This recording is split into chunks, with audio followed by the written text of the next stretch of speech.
Setahu saya Maulid Nabi saja tidak ada perintahnya, apalagi hari ibu. Lalu bagaimana hukumnya jika saya mengucapkan selamat hari ibu ke ibu saya, sedangkan ibu saya ingin diberi kado dan spesial pada hari tersebut? Bisa jelaskan tentang faham Salafi dan Wahabi itu apa, Ustaz? Hari ibu setahun sekali ya. Saya tanya akhwat kita di belakang, mana anda pilih? Setiap detik dihormatin oleh anak atau setahun sekali? Hari ibu itu ada kisahnya sendiri, itu hari Nasrani. Ya, banyak referensinya, malah kalau kita buka internet itu terlalu banyak. Apa sebabnya, apa kisahnya gitu kan. Di antaranya sudah sering saya sampaikan. Jadi ada banyak ibu-ibu juga yang sempat ribut di Amerika itu karena tidak pernah dikunjungi oleh anak-anaknya gitu kan. Sehingga mereka minta minimal setahun sekali pada saat sudah masuk panti jompo, itu nggak ada lagi anaknya yang datangin.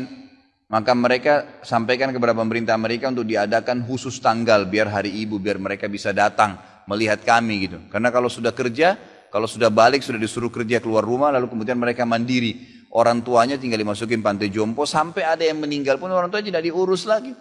Ditelepon oleh panti jompo, ini orang tua kamu sudah meninggal, udah urus saja jenazahnya berapa biayanya saya transfer. Selesai. Ya. Nah maka karena itu mereka harusnya gitu kan, harusnya merayakan itu, mengadakan hari itu. Salah seorang syekh, saya lupakan di Mesir, kemarin ada kisahnya dia tulis dalam sebuah buku. Kalau nggak salah pengalaman beliau pribadi. Satu waktu beliau lagi ke Jerman, kemudian jalan. Di pinggir jalan ada satu ibu, sudah sangat tua gitu. Ibu ini mau menyeberang jalan, tidak ada mobil yang berhenti kasih jalan. Sudah bungkuk pakai tongkat. Terus mobil lula lalang, tidak ada yang kasih jalan. Sampai kalau tidak salah dia bantu jalan, nyebrangin jalan gitu. Lalu dia bilang pada bukunya itu, mungkin ibu-ibu ini atau nenek ini pada saat dia masih muda, kalau dia jalan, semua mata akan melihat ke arahnya. Tapi begitu dia sudah tua begini, tidak ada yang mau kasih jalan aja, tidak ada yang kasih. Dan ini sangat berbeda kalau dalam Islam. Ya, Islam itu tidak mengenal masa setahun sekali. Setiap saat seseorang itu sebelum ya orang tuanya lemah, sebelum tua pun sudah harus bakti dari dia masih kecil, kemudian sampai orang tuanya tua, sampai orang tuanya sudah mati tetap disuruh berbakti, yang itu suruh berbuat baik, suruh kunjungin teman-temannya, suruh doain, suruh bersedekah, suruh haji dan umrah kalau dia sudah meninggal. Jadi bakti kepada orang tua itu tidak mengenal waktu, ya, tidak mengenal waktu. Kalau ibu anda minta kado, jelaskan dulu, bu saya akan kasih kado, ya. Tapi tidak ada hubungannya sama tanggal ini ya bu, karena ini adalah acaranya orang Nasrani. Ibu setiap saat minta apapun saya kasih. Ibu apapun yang ibu butuhkan selama saya mampu saya kasih. Sebagai bentuk perintah dari Allah bakti dengan ibu. Gitu kan? Jelaskan, berikan penjelasan. Itu termasuk amar ma'ruf dan nahi mungkar. Kalau masalah salafi, salafi itu diambil istilah sebenarnya.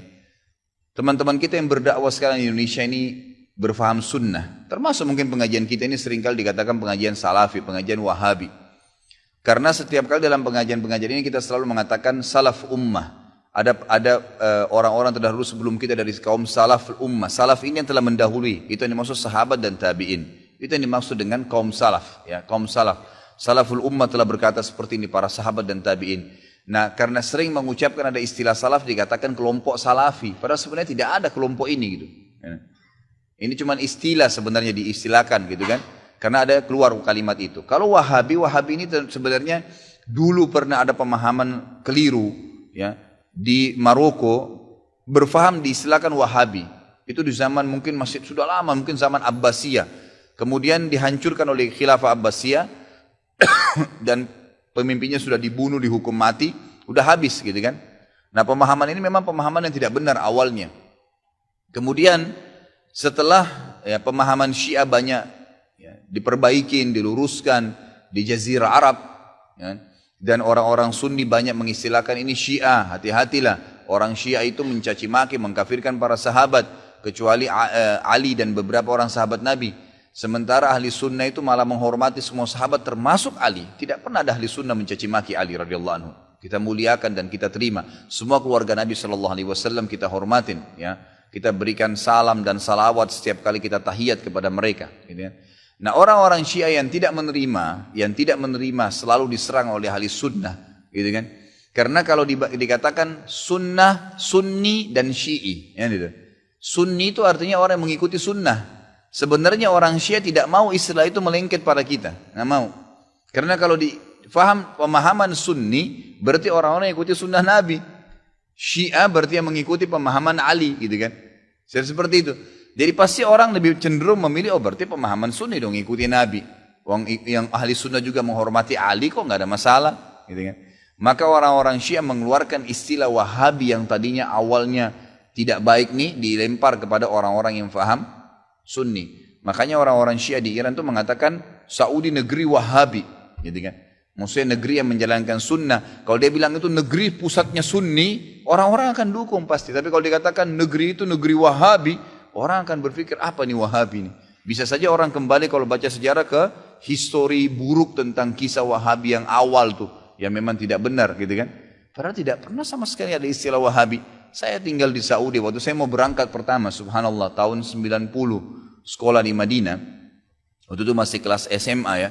Kemudian ada teman-teman ayah saya, ya, sempat mengatakan, nanti Khalid di sana ambil ilmunya, tapi jangan sampai kau jadi Wahabi.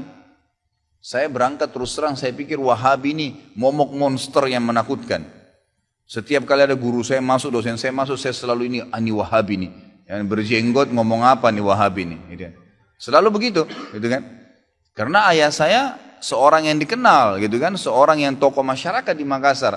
Jadi pasti mereka tahu saya balik, saya akan gantikan beliau, minimal itu, gitu kan? Maka saya pun berhati-hati sekali.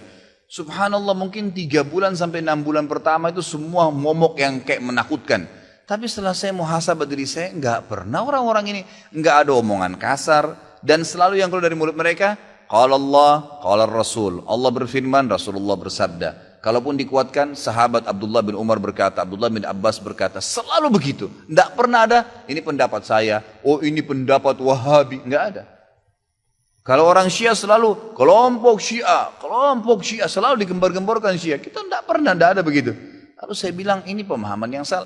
Kira-kira bagaimana caranya saya ambil ilmunya, saya enggak jadi Wahabi, ini bagaimana modelnya? Enggak bakal nyambung kalau emang ini dikatakan Wahabi, berarti pemahaman ini benar selalu kalau Allah, kalau Rasul. Dari mana nih? Lama-kelamaan saya sampai S1 baru saya paham, oh ini istilah yang digunakan oleh orang-orang Syiah untuk menjauhkan orang bahkan dari pemahaman Sunni yang benar. Seperti itu.